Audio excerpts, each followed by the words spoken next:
Welcome to Middle East Briefing. The content of the briefing includes: Iran has gotten all the war it wants in Gaza already. Qatar emir condemns genocide in Gaza, urges ceasefire at GCC summit. Qatar emir calls on UN to force Israel into talks to end Hamas war. On the ground in wars and disasters, the UN plays a vital role.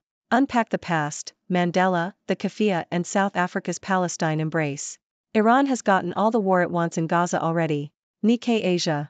Iran's long-standing opposition to Israel is rooted in its Islamic Revolution of 1979, which led to the establishment of clerical rule and an official policy of regarding Israel as a cancerous tumor that should be removed from the Middle East.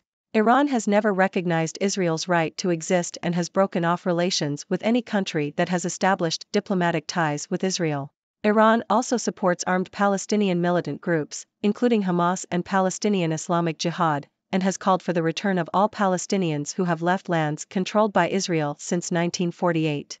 Iran's total rejection of Israel has halted the Saudi-Israeli normalization drive and damaged Israel's image and prestige. However, Iran has not directly intervened in the current conflict between Israel and Hamas, preferring that it remains limited to Gaza and does not escalate into a wider conflict involving Lebanon and Syria. Tehran sees the conflict as advancing its goals without sucking it into a wider-ranging conflict that could spiral out of control. Qatar emir condemns genocide in Gaza, urges ceasefire at GCC summit. Al Jazeera. The emir of Qatar, Sheikh Tamim bin Hamad Al Thani, has accused the international community of turning their back on the Palestinian people during Israel's bombardment of Gaza. He called for a permanent ceasefire and accused Israel of committing genocide in Gaza. The emir also criticized the international community for adopting double standards and questioned why they were ignoring the suffering of Palestinian children. The comments were made during the Gulf Cooperation Council (GCC) summit in Doha, where the situation in Gaza is expected to be a key issue. Qatar emir calls on UN to force Israel into talks to end Hamas war. Reuters. Qatar is seeking a comprehensive end to the war in Gaza and is working to repair a collapsed truce agreement between Israel and Hamas, according to the country's emir Sheikh Tamim bin Hamad Al Thani. Qatar has been leading negotiations between Israel and the Palestinian militant group. However, the truce only lasted for 7 days before hostilities resumed. Qatar has called on the UN Security Council to force Israel to return to the negotiating table and has organized a summit in Doha aimed at forming a united approach to end the war in Gaza across the 6 countries of the Gulf Cooperation Council. On the ground in wars and disasters, the UN plays a vital role. New York Times. The United Nations has evolved into a global humanitarian aid agency, which is now considered more vital than ever. Despite the UN's lack of success in achieving its original goal of maintaining international peace and stability, the UN is providing relief efforts in the most challenging of circumstances in Ukraine, Gaza, Syria, Afghanistan, and Turkey, amongst others. Today, the world is politically fragmented and too often failing to deal with the root causes of conflict, climate change and a lack of development, said Martin Griffiths, the United Nations Humanitarian and Emergency Relief Chief. We have to step in to provide life-saving relief, and I see this as an extension of the original founding purpose, rather than a move away from it. However, UNRWA, which was struggling financially even before the Israel-Gaza war, is so overwhelmed trying to shelter and feed displaced Gazans that its role in helping Gaza recover is unclear. The United Nations' logistical abilities far exceed the capacities of the private sector or government aid agencies. It runs its own air fleet and operates 20 ships with warehouses across the world. However, the UN is not without its critics. Critics, including some of its top former officials, have said the United Nations is too bureaucratic, has covered up internal scandals, and is slow to enforce meaningful changes that would streamline its ballooning budget. Eugene Chun, a former senior UN official, said, "The fact that the UN is not the most effective and efficient organization in the world is not just the fault of the UN, part of the blame has to rest with member states."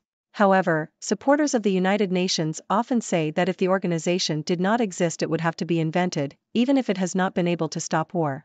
Unpack the past, Mandela, the Kafia and South Africa's Palestine embrace. Al Jazeera. The relationship between South Africa and Palestine has a long and complex history, rooted in the shared struggle against apartheid and the historical ties between the two movements.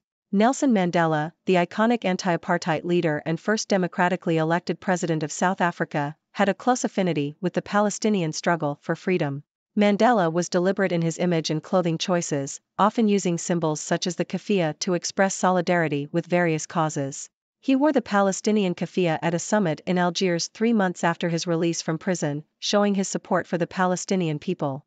Mandela acknowledged the connection between the ANC's struggle and the struggle of the Palestinians, stating that their freedom was incomplete without the freedom of the Palestinians. The ANC's foreign policy is influenced by its history as a liberation movement and its support networks during the apartheid era. The ANC has close ties with the Palestinian cause due to the support it received from countries in the Eastern Bloc and its opposition to the apartheid government's collaboration with Israel. South Africa's foreign policy can seem incoherent, but it is rooted in the ANC's anti-imperialist agenda and its belief in the need for a new international order. The ANC's affinity for Palestine is also fueled by its opposition to the apartheid government's collaboration with Israel and its use of weapons purchased from Israel to suppress the anti-apartheid movement. Mandela believed in peaceful protest and only resorted to violence when it became necessary to defend the people's rights and freedom. The current conflict in Gaza would have deeply affected Mandela, who felt at home among the Palestinian people and considered their struggle personal. Putin to discuss Israel-Hamas war during a quick trip to Saudi Arabia and the United Arab Emirates. Associated Press. Russian President Vladimir Putin will travel to Saudi Arabia and the United Arab Emirates, UAE, this week to discuss bilateral relations and the Israeli-Hamas war. Putin has positioned Russia as a potential mediator in the conflict and has criticized the US for its handling of the situation. The trip comes as Russia seeks to assert its role in the Middle East and solidify its ties with key allies in the region. Following his visit to Saudi Arabia and the UAE, Putin will host Iranian President Ebrahim Raisi in Moscow. The trip is part of Russia's efforts to position itself as a power broker in the Middle East conflict and strengthen its ties with regional players. Putin to visit Saudi Arabia and UAE on Wednesday. New York Times. Russian President Vladimir Putin is expected to travel to Saudi Arabia and the United Arab Emirates, UAE, later this week, with topics of discussion including bilateral relations, oil, and international affairs. The trip is part of a series of diplomatic meetings for Putin, who will also host Iranian President Ebrahim Raisi in Moscow on Thursday. The announcement of Putin's travel comes as Ukraine attempts to maintain support from Western nations for its war efforts, amid signs of dwindling backing in the US. The trip also coincides with the Israel-Hamas conflict. Putin has called the Hamas attack of October 7 a terrorist act, but has compared the war in Ukraine with the Palestinian resistance, claiming both are struggles against the dominance of Western elites. Putin's spokesperson, Dmitry Peskov, said the Russian leader would discuss the Israel-Hamas conflict and possible joint actions to ensure stability of global oil prices. Inside Biden's Israel-Hamas war cabinet. Reuters. U.S. President Joe Biden is relying on a small group of senior advisors to help navigate the Israel-Hamas conflict. Antony Blinken, Secretary of State, has traveled to the Middle East 3 times since the conflict erupted and has pushed for a ceasefire while also pressing Israel to allow humanitarian aid into Gaza. Jake Sullivan, the White House National Security Advisor, is often the last person Biden consults before making a decision. He gathers policy options from across government agencies and prepares them for Biden to consider. Brett McGurk, National Security Council Coordinator for the Middle East and North Africa, helped negotiate the release of hostages seized by Hamas. Bill Burns, CIA Director, handles sensitive national security issues for Biden. Lloyd Austin, Defense Secretary, has warned Israel about failing to protect civilians in Gaza and the risks of radicalization. Vice President Kamala Harris has focused on post-conflict planning, and John Feiner, Deputy National Security Advisor, helps develop and shape policy options. Israel has vowed to destroy Hamas. Yet the group remains largely intact. Washington Post. Israeli officials have said that at least 5,000 Hamas militants have been killed, but this leaves the majority of its estimated 30,000-strong military wing intact. The Israeli officials spoke to the Washington Post on the condition of anonymity to discuss ongoing military operations and details that have not been made public. I think we have reached a moment when the Israeli authorities will have to define more clearly what their final objective is, French President Emmanuel Macron said Monday. The total destruction of Hamas? Does anybody think that's possible? If it's that, the war will last 10 years. This is going to be a long haul, said Lieutenant Colonel Richard Hecht, a spokesman for the Israeli military. We need the time, he added, acknowledging the diplomatic clock was ticking. International pressure to minimize civilians' deaths is likely to influence the pace of operations in the south, as Israel tries to maintain the support of the United States, its key backer. The cost has already been devastating, with nearly 16,000 Palestinians killed, including more than 5,000 children, according to Gaza's Ministry of Health. Dassault Aviation CEO confirms Rafale talks with Saudi Arabia. Bloomberg.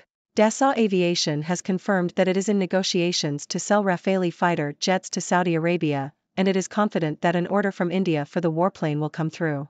The talks with Saudi Arabia have been ongoing for several months and are not affected by the Israel-Hamas conflict. Saudi Arabia is particularly interested in the Rafale because there are no export control concerns, unlike with the Eurofighter Typhoon. Dassault Aviation is also negotiating to deliver 26 Rafale to the Indian Navy. The future of the German-French project for a next-generation fighter jet, called Future Combat Air System, will depend on Germany's export policy. Ladies and gentlemen, I am Dr. Six, your resident observer from the 6 Degrees world. Let's take a moment to recap the news stories we've just covered. First, we discussed Iran's stance on the conflict between Israel and Hamas. While Iran has long opposed Israel's existence and supports Palestinian militant groups, it has not directly intervened in the current conflict. Iran sees the conflict as advancing its goals without getting drawn into a wider-ranging conflict. Next, we talked about the emir of Qatar's condemnation of the genocide in Gaza and his call for a permanent ceasefire. Qatar has been leading negotiations between Israel and Hamas, but the truce only lasted for a week. Qatar is now calling on the UN Security Council to force Israel back to the negotiating table. We then looked at the United Nations' role in providing humanitarian aid in various conflict zones around the world. Despite its shortcomings, the UN plays a vital role in providing relief efforts in challenging circumstances. However, the UN's ability to help Gaza recover is unclear due to its overwhelmed resources. Moving on, we discussed the historical ties between South Africa and Palestine, rooted in their shared struggle against apartheid. Nelson Mandela, the iconic anti-apartheid leader, expressed solidarity with the Palestinian people and believed their freedom was intertwined with South Africa's own struggle. We also touched on Russian President Vladimir Putin's upcoming trips to Saudi Arabia and the UAE, where he will discuss bilateral relations and the Israel-Hamas conflict. Russia seeks to position itself as a mediator in the conflict and strengthen its ties with key allies in the region. In addition, we highlighted President Joe Biden's war cabinet, which includes senior advisors like Antony Blinken, Jake Sullivan, and Brett McGurk. They are working to navigate the Israel-Hamas conflict and push for a ceasefire while addressing humanitarian concerns. Furthermore, we noted that despite Israel's vow to destroy Hamas, the group remains largely intact. Israeli officials have said that at least 5,000 Hamas militants have been killed, but the majority of its military wing is still active. The conflict is likely to be a long-term challenge for Israel, with international pressure to minimize civilian deaths influencing the pace of operations. Lastly, we mentioned that Dassault Aviation is in negotiations to sell Rafale fighter jets to Saudi Arabia and is confident about an order from India. The talks with Saudi Arabia have been ongoing and are not affected by the Israel-Hamas conflict. In conclusion, the Israel-Hamas conflict continues to dominate headlines, with various international actors involved in different ways. The situation is complex, and finding a resolution will require diplomatic efforts and compromises from all parties involved. It is important to keep an eye on these developments and their implications for the region. Now, I'd love to hear your thoughts. What do you make of the situation? Do you have any questions? Let's discuss. Thank you for tuning in. The content above showcases the latest briefing reports and analytical synopses, thoughtfully curated by the 6Do team. These insights stem from a wide array of reputable media outlets, think tanks, government sources, and specialized experts worldwide. We encourage you to explore these sources for a comprehensive perspective. Keep in mind that while the content may not always align with the official standpoint of 6Do Brief, it's not meant to be taken as absolute directives for decision-making. Comprising seasoned media professionals, learned scholars, and accomplished scientists, the 6Do team embodies a trailblazing, fully independent media entity. To customize 6Do Brief to meet your professional needs, you have the option to subscribe to a diverse array of briefings on our website, 6dobrief.com. Regardless of your location, you can conveniently receive 6Do Brief via email.